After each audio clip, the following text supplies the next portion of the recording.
Hello everybody, and welcome back to the Lost Mine Pokemon Trading Card Game channel.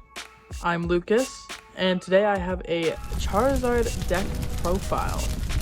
So this deck has been doing very well in Japan, as it is consistent, it does a ton of damage, and it's big and bulky. So let's get into it and I'll explain more as we go. Starting off the deck profile with 4 Charmanders, 2 of the Ember, 1 of the Steady Fire-breathing Blazing Destruction, and 1 Ember. Very small differences. Heat Tackle is good in Roaring Moon, Blazing Destruction is good in like some weird scenarios, and Ember is good into Gardevoir, or just really anything that has 40 HP remaining. My brain's used to pre-rotation, so I'm thinking of these as pre-row, but Heat Tackle is really good in Roaring Moon, and the other 2 will have implications somewhere else. Next up we have a Charmeleon, the new one that has Flare Veil, which is a built-in Jirachi. You can't get Lost Mines. It's pretty good. Yeah, it just seems like the ideal Charmeleon. Maybe the 2 for 71 is ideal. 3 Charizard EX. This is just a standard Charizard EX line. Your Charizard EX is, you just want to be getting it out consistently, getting energies on the board and attacking for like 210 or 220 on the. No, you can't attack at 220. Vitality Band's on this list. You just want to be doing 180 to 210 on the first turn every game, and on like the second turn every game. So 413 Zard list, 413 Zard line will help you guarantee that. Next up we have 2 Call for Family Pidgeys, which is huge. Call for Family is insane, and 2 Pidgeot. So Call for Family Pidgey is just a bit of built-in consistency. Going second, you can flood your board and then attach Call for Family and get like your entire board set up if you don't need to instant charge. And Pidgeot's just how you get this deck working. You know, you rare candy into it, and every single turn after that, you're able to go, like, find the maximum belt that you need, or find the rare candy or the Iono. It's a very good card. It's your engine. It's how your deck works.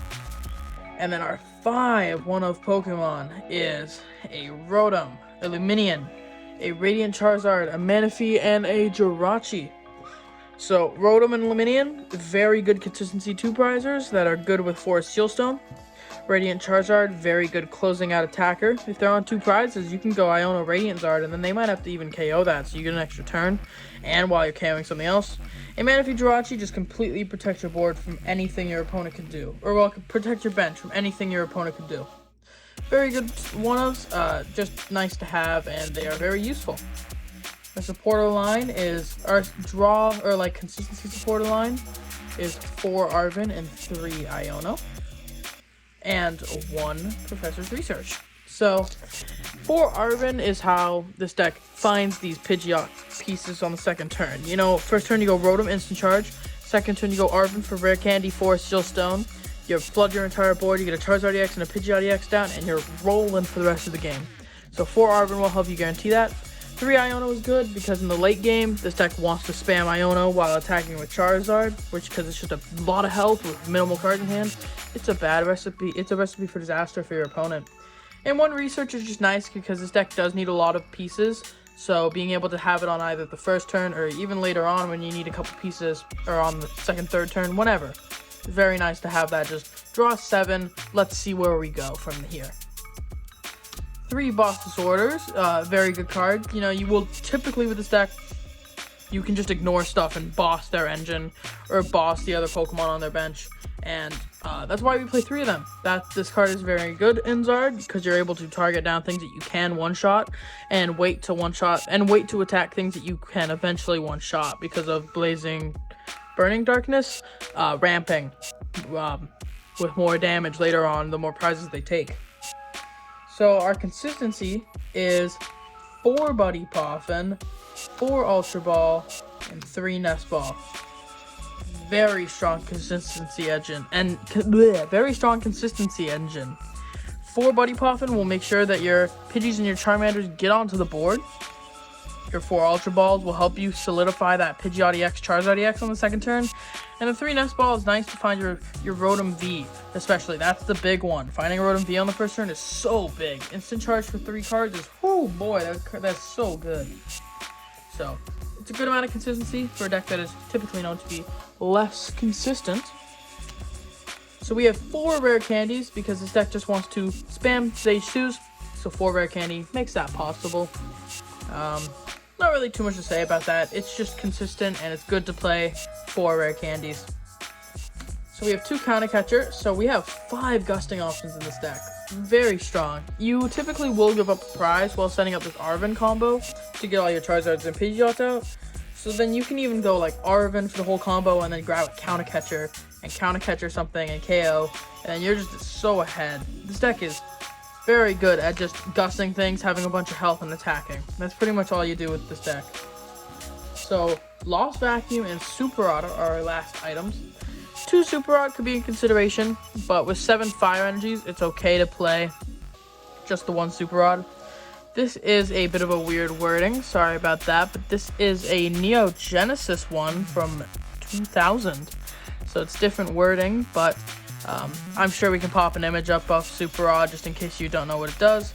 Very good card. Shuffles 3 in any combination of Pokemon and basic energy cards from your discard pile into your deck. And very useful. One of the best recovery cards the game has ever seen. And Lost Vacuum's good for, you know, the tools in the format running around. You know, just so people can't preemptively force Seal Stone because your deck doesn't play Lost Vacuum to play around Iono to 1. So they can just like Lost Vacuum later on. Or they can force Seal Stone later on. You can Lost Vacuum to force Seal Stone. That's just an example, but there are many more implications of it.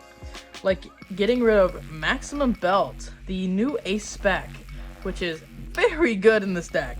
So attacks used by this Pokemon this card is attached to do 50 more damage to your opponent's active Pokemon EX. That's insane. We've never seen a modifier like that on an item. Point blank, I don't think we've seen a modifier like that. Broken card. So this is now allowing you to hit 230 into Chenpao, 230 into Miraidon.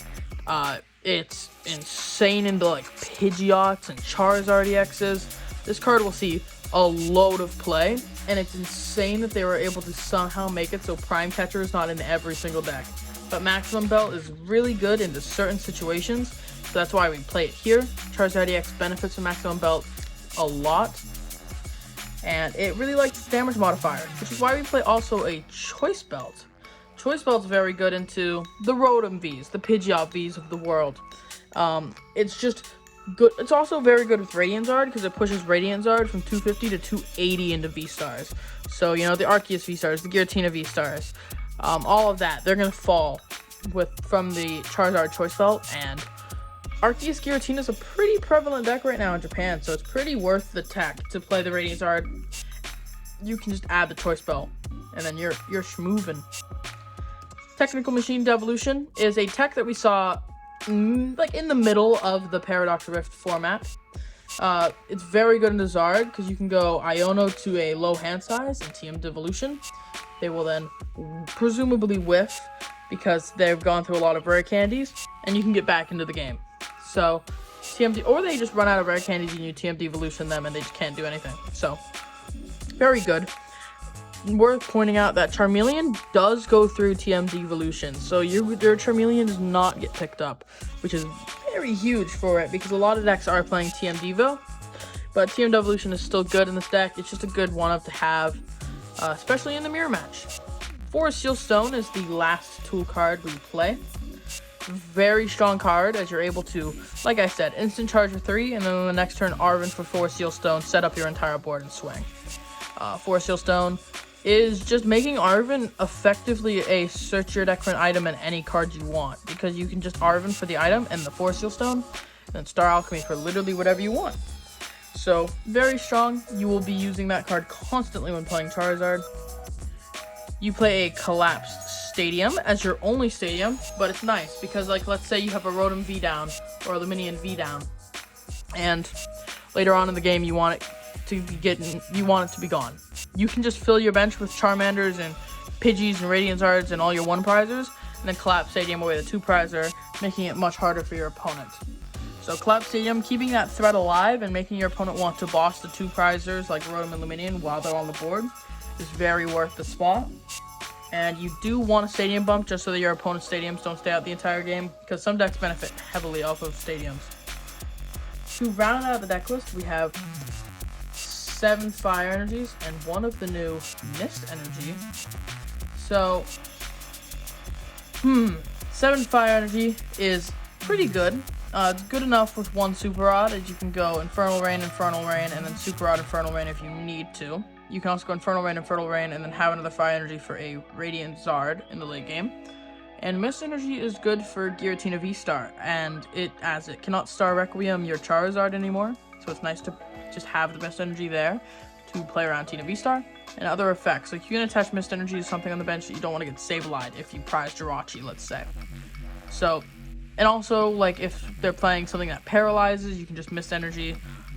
Very good card. Mist Energy will see a lot of play in Standard, and it will see play especially in tanky 2 prize decks, as they are often, you know, able to be weakened by one-hit knockout effects like roaring, like Frenzy Gouging and Star Requiem. That's something I didn't notice. Mist Energy blocks Frenzy Gouging, which is actually really big. Makes your Roaring Moon matchup very good. So yeah, I think that's all we got to say. Some closing thoughts. I think this deck is very strong, very easy to play too. So if you are new to the game, or you know, you just don't want to use your brain on a Friday night league, pick up Charizard EX. It's pretty good. This is a post-rotation list, but if you're watching this pre-rotation, you can just pick up a slightly different list, and when you need it post-rotation, you can get your fixing here at the Lost Mine. And yeah, so we are going to be coming out with more post-rotation content coming soon. Thank you guys so much for watching. Have an amazing day.